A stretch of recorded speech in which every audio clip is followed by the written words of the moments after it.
Welcome to Chronically Healthy Life. Now, in our biohacking segment today, because the weather is turning a little bit colder, I figure we would do make a chai tea, which is warming. It has a lot of warming spices, and it just makes you feel comfortable in wintertime. So chai tea is very complex. It has a lot of Indian spices, and you don't have to use all of them. I would recommend you take a smell at it. If it's something that you don't like, just don't use it. So the first thing you have to do is to get some black tea. Typically, they use some Assam tea or something that's really black. I have some Pu'er Tea from China before that I have in my pantry. So I have one tablespoon of these. So let's start that first. So put the tea in a pot, one tablespoon of black tea. And I have some hot water, 2 cups of hot water. So let's get the tea brewing first. While that's done, let's talk about the spices. Now, I have here a lot of spices. So I have in powder form cinnamon, cloves, nutmeg, and coriander. It's about a 1/4 teaspoon of those. So let's put those aside. I also have ginger juice, which is about a 1/4 teaspoon also.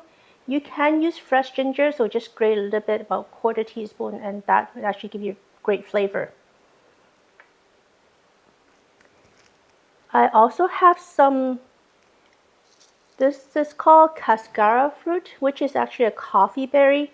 So typically with chai tea, you don't use coffee, but I want to make it a little more complex. More interesting, and actually Chinese people like to add coffee and tea together. So I'm going to add those two into my chai tea. And I also have 1 cup of A2 whole fat milk. So I use A2 because it doesn't have the casein that regular whole milk does. And of course, this is grass pasture fed, the good stuff. So here I have allspice and black peppercorns. I have like 3 or 4 pots of each. All right, so milk always got my cats up.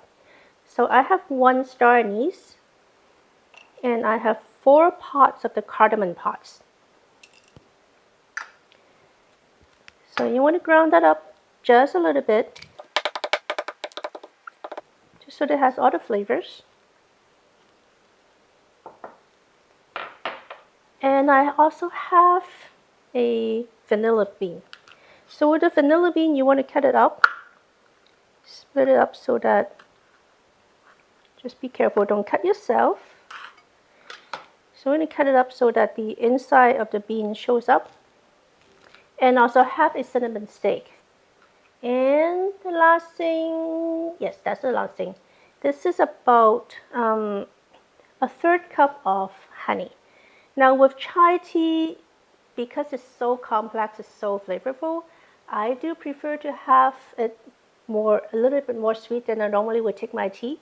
So this is 1/3 cup of honey for me. And you can adjust it however you want it. So all you have to do really is just to put everything in with the tea. Vanilla bean, cinnamon, cascara, and all these spices that you ground up. And 1 cup of milk. And if you don't like cow's milk, you can use any kind of non-dairy milk. Coconut milk, soy milk, almond milk, they all work great. So put in the milk. So all you have to do is bring it to a slow boil. So make sure you don't boil over, because if you have milk in it, and you can easily boil over. So just bring it to a small boil, a lower heat boil, and let it simmer for about 15-20 minutes. So I'm going to do that, and we'll come back and show you what it looks like. All right, so now the chai tea has been simmered for a while. So all you have to do is put it through a strain. So strain it, because you have so many spices on it.